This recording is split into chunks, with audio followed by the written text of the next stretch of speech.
Good morning. Ayan, habang nagwo-walking ako, naisipan ko munang mag-video kasi nung nakaraan, may nakita ko ditong mga mushrooms. Yun nga lang, hindi ko alam kung nakakain siya. Kasi hindi ako marunong tumingin ng nakakain at hindi. Ayan, nandito sila. Ayan, nadagdagan pa. Nung nakarang nagpunta ako dito, dalawang malalaki yung nakita ko sa part na to. Ngayon, ayan, nadagdagan pa. Yun yung isa nasira na 1, 2, 3, 4, 5, 6. Ayan, dito sa area na to, may 6 na.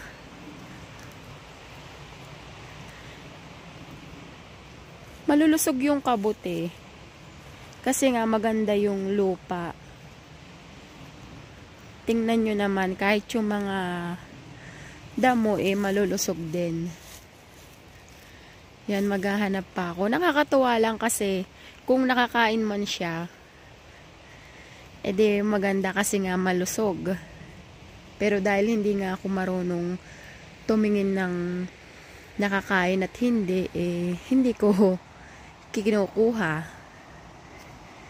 Dahil baka malason pa ako dahil lang sa pagkuha ko ng kabuti na to. Dito sa side na to, nung nakaraan, meron din. Hinahanap ko pa siya. Or dahil kasi umulan ng 2 magkasunod na araw, baka namatay na siya. Ayan yung nakita kong isa. Yan, oh.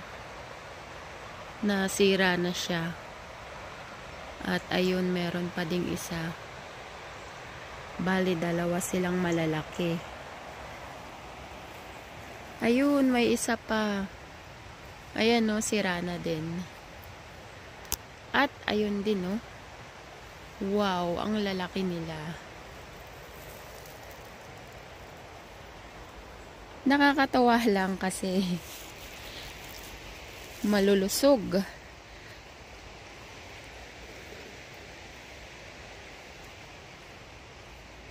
Dito kasi sa lugar na to, every morning akong naglalakad.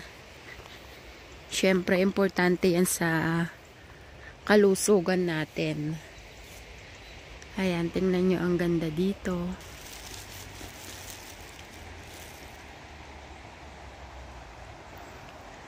Yung naririnig nyo, dun sa side na yon, andun yung river. Na-vlog ko na rin yun dati.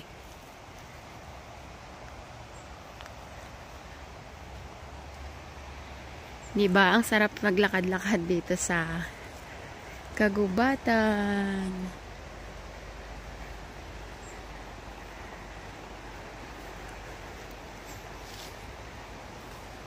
Malamig nga pala ngayong umaga, grabe, kaya makapal yung sinuot kong jacket.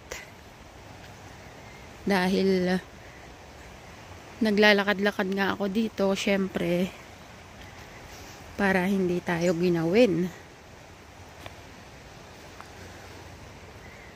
Yan, oh, ang cute nila. Damo lang yan. Nakakatawa yung mga bunga niya. Nakakatuksong kainin or pitasin, pero hindi naman niya nakakain.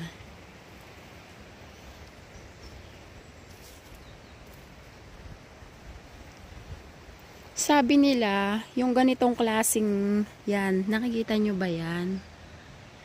Yan, kinukuha daw yan ng mga Chinese at ginagawa nilang soup. Pero hindi ko alam kung nakakain ba yan. Tingnan nyo ang lalaki ng dahon niya, oh. At ang lulusog pa. Masarap daw yan, sabi ng mga Chinese. Kasi nga ginagawa nilang soup.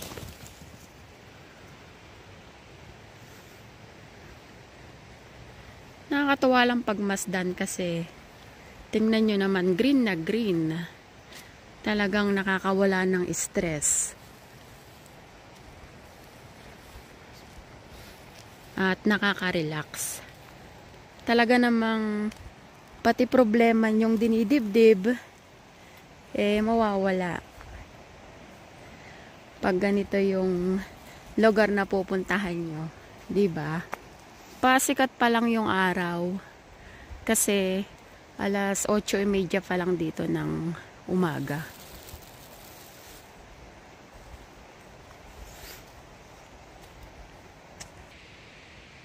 Ito naman yung sanga ng puno na natumba na. Dahil autumn na nga ngayon, naglagas na yung mga dahon ng mga puno. Kung sa atin pa, kukunin na to kasi nga, panggagatong. Di ba mas masarap nga yung luto sa kahoy sa atin sa Pinas? Ayan. Kasi dito hindi naman pinapansin yung ganyan. Hanggang sa ganyan lang sila. Wala namang kumukuha. Kung gagamit naman ng chimenea yung mga tao dito, binibili nila yung mga kahoy. Walang kumukuha basta-basta sa mga ganitong lugar. Ayan, tingnan nyo. Pero sayang din. Kasi nga, nakatiwangwang lang sila. Pwede namang kunin, pero hindi nila pinapansin dito yan. Yung mga ginagamit nila is binibili talaga.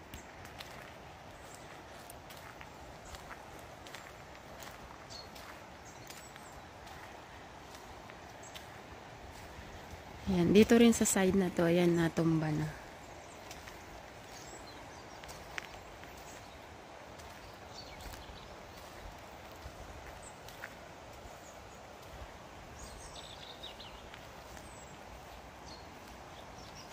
Naalala ko lang sa Pinas nung andun ako, nung kabataan ko pa.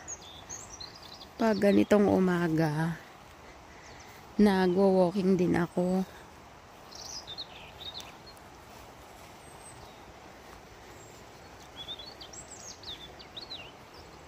Ayan, mahamog pa yung damo.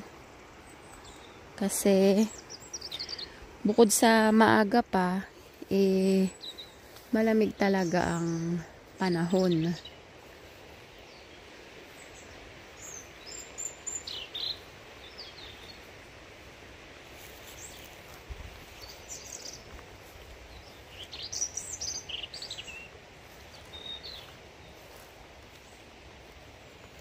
Aakyat na ako. Papunta naman ako dun sa kabilang side.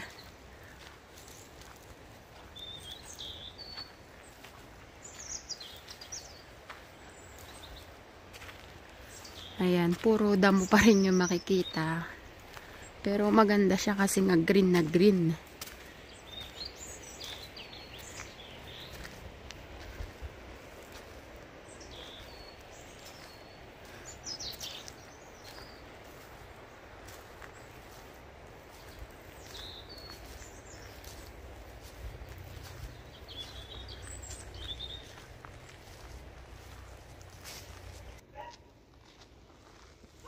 Ito naman, ang gaganda ng bulaklak niya. Pero hindi yan halaman, kundi mga damo lang. Ayun, hanggang doon, ang dami. Dito rin sa side na to, napakarami. Ang ganda niyan tingnan kasi nga, yellow. Gusto ko rin kasi itong color na to, yellow.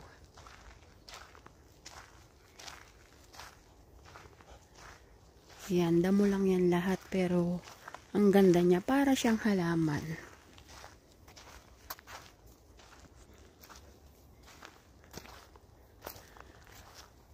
Parang paraiso sa lugar na to. Tingnan nyo naman. Yung part na yun, paakyat na yun. Nakapunta na rin ako doon.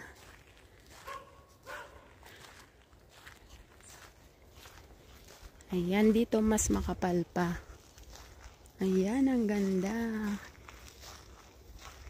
O, diba?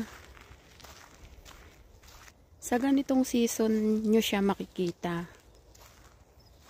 Pag taglamig.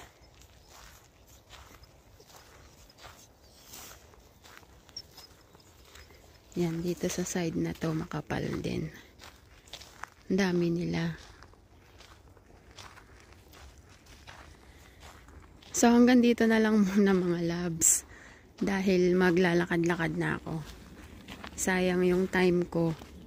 1 hour lang kasi ako naglalakad para makauwi din ako. Kasi may work pa ako. Bye-bye! See you on my next video.